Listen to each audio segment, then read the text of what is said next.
kita anak IPB ini tuh berbeda lagi hangat-hangatnya karena itu tuh melibatkan mahasiswa gitu, dimana kita kan buat kita kaget dong, mahasiswa terjerat pinjaman online.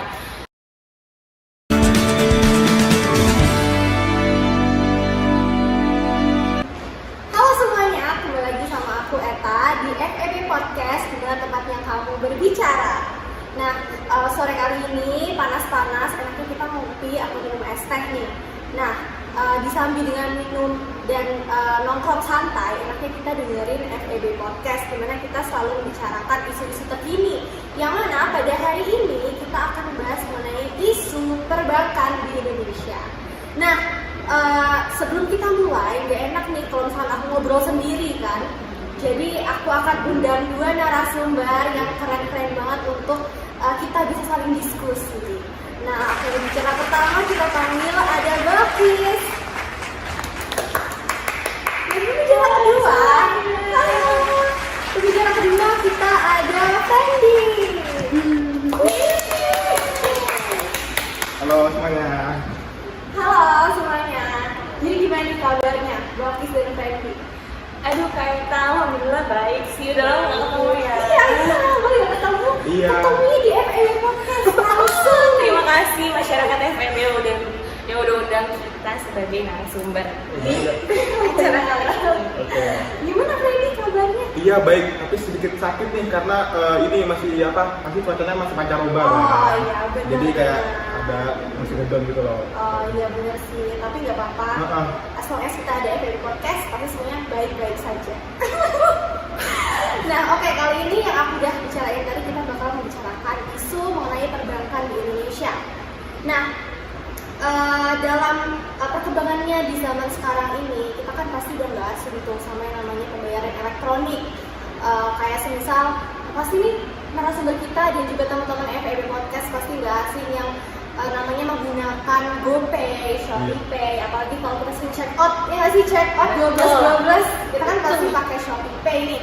Ada juga GoPay, ada juga Dana nih. Nah biasanya sendiri Kak Fendi sama Kak Balkis seringnya pakai apa sih? Kalau aku boleh tahu, kalau aku kayak ShopeePay ya. Kalau Kak Balkis sendiri? Kalau di zaman ini sih pasti aku selalu prefer no cash sih, karena lebih aman juga. Tapi aku lebih prefer no cash, ShopeePay juga. Kalau Kak Fendi sendiri? Kalau aku sih bisa juga ini ya ShopeePay ya, karena kan kita tahu sendiri kan ShopeePay kan kayak dipakai terus kan sama semua orang. Kayak ShopeePay itu udah jadi cuan online bener terbesar gitu loh di Indonesia. Ya, Gitu. benar banget. Tapi itu juga bisa trouble nggak sih Kak? Kalau trouble itu susah nggak sih buat kita melakukan transaksi gitu kan? Jadi ya memang ada plus minusnya sih untuk menggunakan teknologi dalam pembayaran uang ini. Nah, ngomong-ngomong nih tentang pembayaran elektronik, aku sendiri merasa pembayaran elektronik ini sangat membantu ya bagi kita masyarakat Indonesia terutama, dimana kita bisa melakukan transaksi dimanapun itu, dan juga kita nggak perlu cari-cari ATM lagi nih untuk narik cash misalnya. Itu kan nggak zaman banget ya sekarang. Iya, Jadi zaman banget. sangat dipermudah lah kalau misalkan adanya teknologi ini gitu. Nah, karena pembayaran elektronik ini udah nggak asing lagi bagi kita semua, maka dari itu podcast kali ini kita akan membahas mengenai pembayaran elektronik atau bisa juga disebut dengan financial technology atau fintech.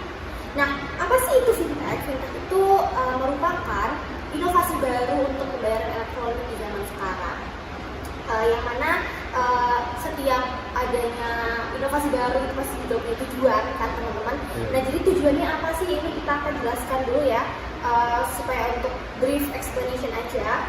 Fintech ini tujuannya untuk mengurangi biaya infrastruktur lembaga keuangan, dan selain itu juga fintech ini diatur dalam peraturan OJK, di mana itu berarti menjelaskan bahwa fintech ini sangat aman untuk teman-teman gunakan dan juga sudah diawasi oleh BI dan juga OJK. Jadi teman-teman nggak perlu takut untuk menggunakan fintech karena memang sudah diawasi gitu dan sudah ada regulasinya untuk meminimalisir adanya misalkan penipuan gitu ya. Bener banget. Nah, dari penjelasan tadi nih berarti kita sudah bisa mengambil garis besar bahwa fintech ini dapat berperan penting bagi perkembangan perekonomian yang ada di Indonesia. Betul kan? Benar. Betul sekali.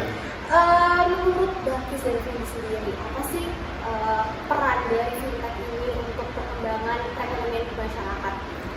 Kalau menurut aku sendiri, karena fintech udah umum banget, udah lumrah digunakan di masyarakat, fintech ini tuh berfungsi pastinya yang peran pentingnya itu adalah untuk mendukung inklusi keuangan dan juga literasi keuangan. Dan juga selain itu, fintech ini tuh juga meningkatkan efisiensi dan juga memberikan pelayanan yang cepat dan tepat gitu kepada masyarakat, dan juga pastinya bersifat transparan kayak gitu.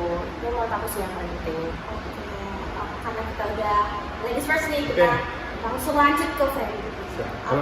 Kalau dari aku sendiri, kenapa fintech ini kayak sangat berguna bagi ekonomi masyarakat, ya emang kita tahu sendiri kalau misalnya fintech ini emang terobosan baru dari dunia pembayaran, karena kan kita yang biasanya konvensional kayak biasanya ngasih uang langsung atau apapun itu kan, itu kayak sekarang tuh udah kayak ribet gitu, dimana sekarang kita memanfaatkan teknologi yang ada kita sekarang ini, yaitu fintech ini kan. Nah, dimana fintech ini pun juga sebagai salah satu terobosan dalam menuju era Indonesia 4.0, dimana di era 4.0 itu sendiri itu kita nanti kayak lebih ke arah teknologi gitu. Nah, jadi fintech ini sebenarnya merupakan inovasi dari dunia perbankan untuk untuk kita masuk dalam era digital seperti itu, dan juga kurang lebih kayak disampaikan Balkis tadi, kayak mempermudah pembayaran, dan juga ini mengefisiensikan lagi terkait pembayaran di dunia pembayaran gitu, khususnya kayak pembayaran SPP tadi ya, otomatis, dan juga begitu sih kira-kira.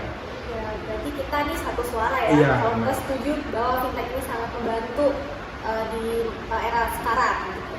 Nah, mungkin ini sih, karena kan fintech kan banyak tuh macam-macamnya. Misalkan ada apa aja sih? Ada yang setahu aku Iya. sih kayak misalnya ada peer-to-peer lending, terus juga ada crowdfunding, terus juga ada digital payment, dan juga yang lagi marak digunakan masyarakat itu adalah pinjaman online. Selain itu juga kayak ada aggregator sama manajemen bisnis dan risiko dan investasi. Itu tuh kayak jadi kita tuh kalau misalnya mau investasi itu juga ada diawasin sama suatu badan ataupun lembaga ataupun kayak aplikasi gitu sih. Jadi itu fintech tuh sebenarnya banyak. Oh gitu. Tapi nih penonton FED pasti penasaran gitu sih. Apa sih yang banyak diperbincangkan yang boleh digunakan gitu tentang fintech ini? Coba.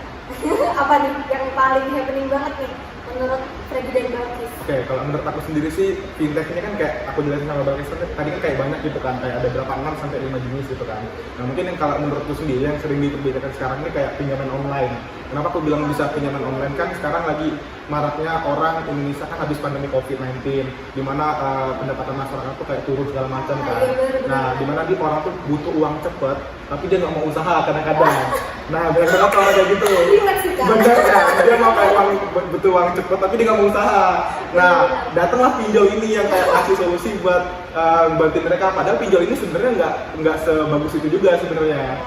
Ini kita ngomongin pinjaman online ilegal. Iya, benar sekali. Jadi pinjaman online itu juga ada legal sama ilegal. Tapi kebanyakan yang digunain oleh masyarakat Indonesia itu yang ilegal kebanyakannya gitu sih.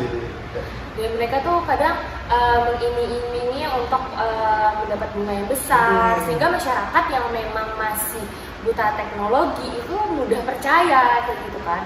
Yang dalam arti di sini ilegal berarti belum diawasi atau belum terdaftar di dalam OJK, sehingga orang-orang yang melakukan pinjaman online ini kan juga melanggar pasal-pasal tertentu, kayak misalnya pasal 29, pasal 45 tentang UU ITE kayak gitu, dan juga melanggar UU perdagangan dan lain-lain gitu.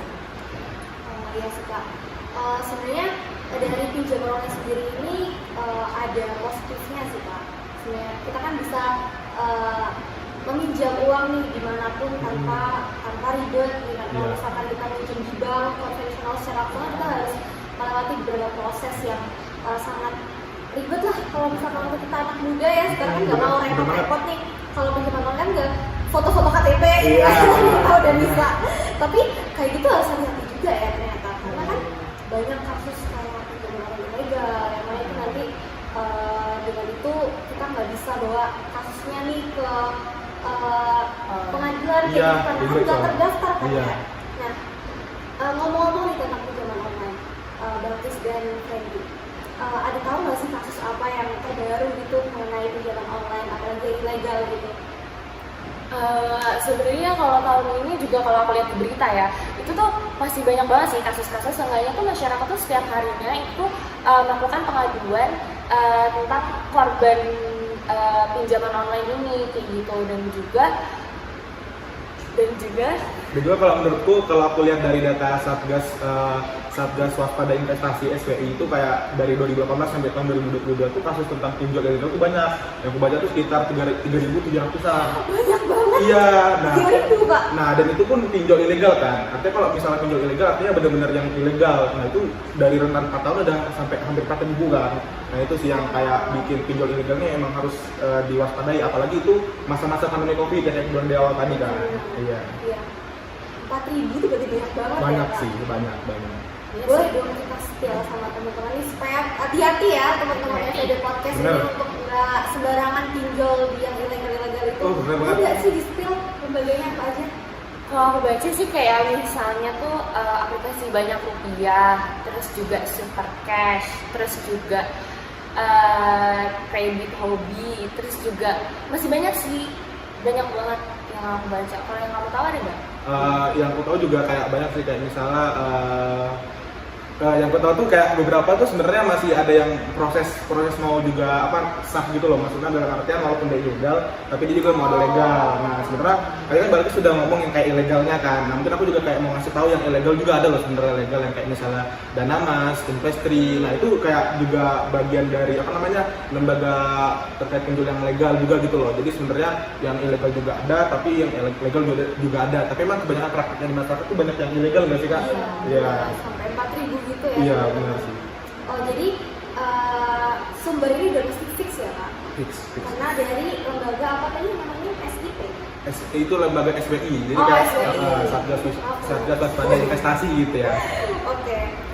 Nah Kak, ngomong-ngomong tentang kasus pinjaman online ilegal, tapi tuh aku kemarin sempat baca-baca nih, ada kasus baru-baru ini yang terjadi, yaitu dimana ratusan mahasiswa ITB itu dia tertipu pinjaman online. Nah tapi pinjaman online-nya ini legal loh Kak.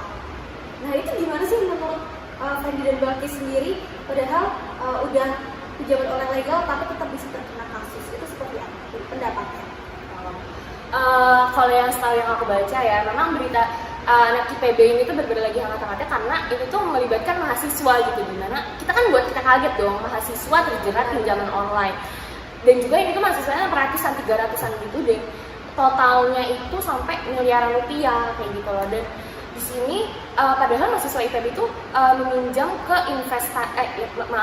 meminjam ke pinjaman online yang legal gitu loh. Tapi salahnya di mana? Karena mungkin pinjaman online yang legal ini tuh tidak memastikan masyarakat itu menggunakan pinjaman tersebut untuk apa gitu loh, untuk hal yang baik atau tidak. Nah sehingga di area digital fintech ini itu tuh banyak orang di luar sana, orang jahat yang memanfaatkan kecanggihan teknologi ini untuk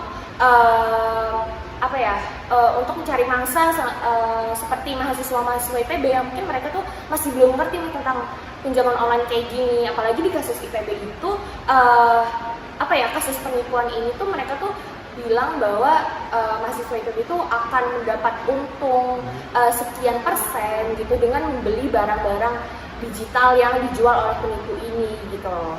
Kalau menurut yang aku baca kayak gitu sih. Jadi kurang juga gitu loh, kurang juga ketatnya penjagaan dari pinjaman online tersebut gitu. Kalau Freddy sendiri gimana? Oke, kalau dari aku sendiri sih sebenarnya emang masalah ini yang bener kayak dikatain Balkis, emang kayak dimanfaatkan oleh orang yang mau nyari untung. Nah, tapi menurutku sendiri bener juga kayak kata Balkis, dimana ini emang ada salah pemerintahnya juga sih. Kenapa aku bilang bisa salah pemerintah? Karena emang buat regulasinya sendiri, buat pinjol ini hanya cuma berdasarkan dari dari POJK, Peraturan Jasa Keuangan nomor 77, itu POJK nomor 1 tahun 2016. Nah, itu pun sistem kalau misalnya peraturan itu masih kayak Peraturan Jasa Keuangan yang belum dibentuk undang-undang. Nah, makanya aku bilang kita tuh sebagai negara hukum kan kita juga harus kayak menyamakan perkembangan teknologi dengan hukum kita. Nah kadang untuk di pinjol ini menurutku emang sampai bisa ada kasus kayak gitu ya, emang pinjolnya sendiri emang kayak legal yang benar, tapi itu dari kasus-kasus lain pinjol juga kayak ngaruh juga nggak sih kalau misalnya kayak aturan pinjol ini masih belum kuat, makanya dari itu pinjol yang ilegal ini nanti tadinya dimanfaatkan oleh orang yang oknum tadi karena itu legal dan dapat uang cepat, jadinya tuh dia nggak nyuruh masuk IPB kan buat dapat duitnya buat beli barangnya dia.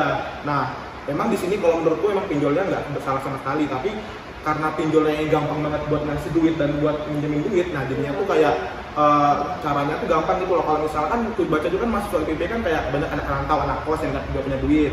Nah dikasih solusi lah sama oknum ini buat beli barangnya pakai dari pinjol. Nah pinjol sendiri kan emang kayak gampang gitu nggak sih buat kasih duit. Iya, jadi pas dia minta duit segala macam gampang dari pinjol, terus uangnya buat dikasih ke oknum. Nah oknum yang ngasih barang kan, itu kayak sama aja ya penipuannya. Pinjol pun ada ikut campur juga sih kalau menurutku, walaupun legal ya. Berarti pengaturan tentang pengawasan OJK ke pinjol ini berarti kurang ya? Iya, benar. Detail nih untuk menjaga penggunanya. Iya. Gitu ya. Jadi lebih baik gimana sih Kak kalau kayak gitu tuh?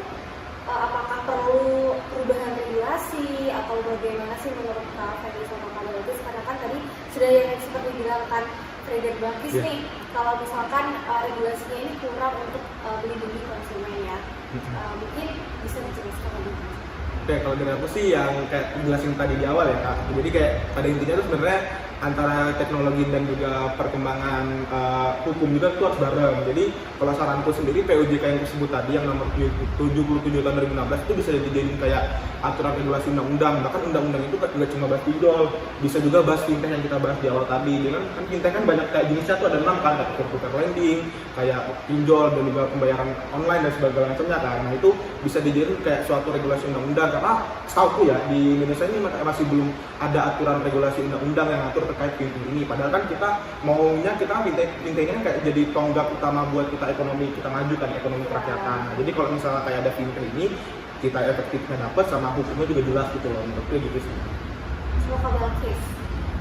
Mungkin kalau itu tadi saran untuk pinjaman online terkait pinjaman online legal ya. Kalau misalnya dari aku mungkin kalau untuk pinjaman online yang ilegal tuh tindakan yang cepat dari otoritas pengawasan otoritas jasa keuangan kayak gitu, dan juga memang situs-situs yang dipakai oleh pinjaman online ilegal ini tuh diblokir gitu loh, maksudnya sehingga masyarakat itu nggak bisa mengakses ke situ lagi gitu loh, dan make sure gitu loh kayak bahwa oknum-oknum di balik ini tuh udah nggak dikenakan pidana sebagaimana mestinya, dan juga tidak mengulangi hal yang sama lagi kayak gitu sih. Nah, berarti udah dengar nih pendapat dari Fendi dan juga Balkis bahwasannya di kasus pinjaman online ini yang perlu digarisbawahi adalah bagaimana pemerintah dan juga OJK dan juga lembaga-lembaga terkait ini bekerja sama, nggak cuma dalam untuk mengawasi legal atau tidaknya pinjaman online ini sendiri, tapi juga bagaimana mereka mengawasi arus pemberian dana kepada pengguna pinjaman online ini. Nah, untuk mengurangi nih Kak, untuk penyelesaian tadi, kita kan juga harus mengedepankan dulu nih tindakan preventif apa. Dan mungkin bisa dikasih tahu ke teman-teman FED Podcast apa sih yang menyebabkan faktor-faktor apa yang bisa menyebabkan isu ini tuh terjadi gitu, agar teman-teman yang nonton juga bisa melakukan tindakan preventif tersebut supaya nggak terjerumus nih ke dalam kasus pinjaman online. Benar, bagus dulu. Ya. Oke ya. Kalau dari aku sih faktor-faktornya ya, kenapa sih bisa ada pinjol ini yang ilegal kan? Nah, kalau misalnya dari aku karena kita bahas pinjol yang ilegal, ya emang itu sih kayak kita kalau dari saranku, bagaimana kita tuh jaga data diri kita pribadi dulu, karena kan kalau setauku ya di pinjol itu emang kebanyakan KTP sih yang biasanya kayak dikasih secara sepihak.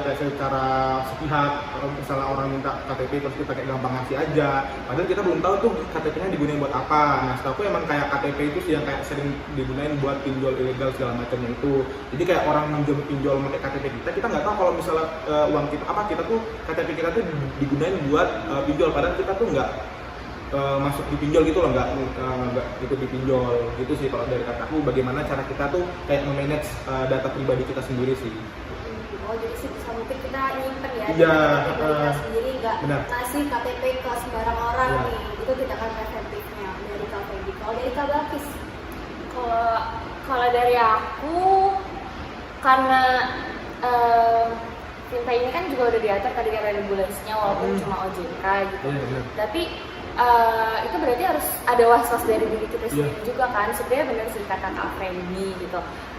Kita nggak boleh sembarang ngasih data diri. Terus juga kita harus make sure ini pinjolnya terdaftar dalam OJK atau enggak. Terus juga kita harus memastikan bahwa niat kita minjem itu tuh dengan alasan yang baik atau enggak gitu, dengan kebutuhan yang memang harus kita penuhi itu atau enggak gitu. Jangan disalahgunakan untuk kepada oknum yang nggak kita kenal kayak gitu. Jangan sampai kita termasuk salah satu ke korban mahasiswa IPB kayak tadi. Berarti kita harus lebih teliti lagi ya. Kita udah mahasiswa dan yang nonton FED Podcast ini siapa tahu udah cukup umurnya nih untuk bisa berpikir jernih nih untuk memilah-milah lagi mana yang lembaga mana yang bisa dipercaya atau tidak. Nah, jadi kesimpulannya nih dari perbincangan kita pada sore hari ini adalah fintech tadi emang berguna nih dan ada perannya untuk perkembangan perekonomian masyarakat di Indonesia. Tapi kita tidak serta-merta lupa juga untuk tetap dapat lebih teliti lagi, lebih detail lagi untuk memilah nih mana yang baik dan mana yang benar supaya kita tidak terjerumus ke dalam kasus-kasus yang tadi sudah kita sebutkan. Benar. Nah, jadi kita bisa mengambil garis besarnya nih kalau misalkan kita sebagai mahasiswa dan juga orang-orang yang udah dapat mengerti tentang teknologi ini bisa lebih detail lagi, lebih waspada lagi mengenai lembaga apa saja yang bisa kita gunakan dan lembaga apa saja yang kita perlu hati-hati. Nah, yang terakhir nih Kak Fendi sama Kak Barkis, kan pinjaman online ini termasuk ke dalam bagian dari financial technology atau fintech yang tadi kita udah ngomongin nih. Nah, apa sih kaitannya dengan perbankan, dengan OJK, dan dengan juga BI nih Kak? Karena kan kita pembahasannya mengenai perkembangan perekonomian di Indonesia ya, mana itu juga jauh dari peran BI serta OJK dalam perkembangannya nih. Nah, gimana nih kaitannya?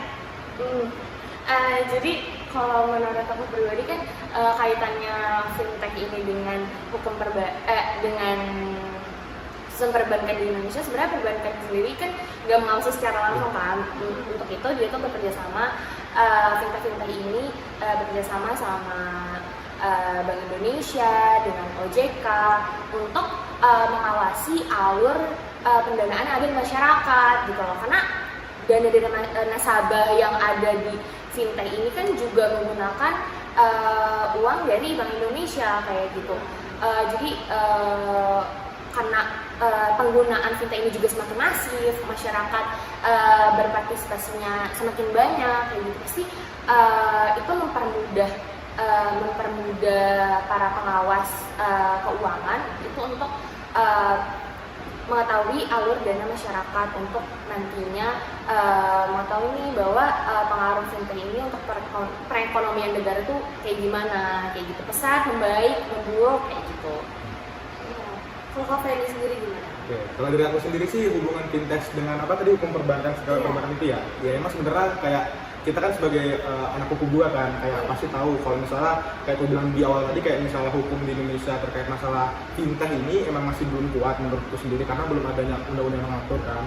Nah jadi kalau dari menurutku sendiri kalau misalnya kita juga udah punya undang-undang yang mengatur terkait fintech juga kita nanti pasti akan kuat gitu loh buat hubungan antara fintech ini dengan perbankan karena kan emang fintech ini merupakan salah satu inovasi dari perbankan dimana dalam salah satu bentuk fintech tadi udah kayak disebut sama Kak Balkis ya kayak pinjol segala macamnya, peer-to-peer lending segala macam kan itu bagian dari fintech kan. Nah jadi kalau misalnya kita kaitkan dengan perbankan adalah bagaimana emang harus diawasi banget nih kayak bagian jenis-jenis dari fintech ini dari 6 ataupun 5 jenis tadi itu harus diawasin dan bagaimana caranya biar fintech ini nanti ke depannya akan menjadi suatu solusi ekonomi yang bagus di Indonesia. Mengingat menurutku sendiri fintech ini merupakan satu terobosan sangat bagus sih sangat sesuai dengan apa yang kita hadapi sekarang ini di era globalisasi yang sangat meningkat ataupun yang sangat sering kita rasakan pada saat ini. Jadi kita kalau misalnya ada fintech ini ya emang menurutku sangat berguna bagi efisiensi dan efektivitas dalam pelaksanaannya. Lagi pula ini pun juga mendukung buat ekonomi kerakyatan gitu, dimana masyarakat yang sekarang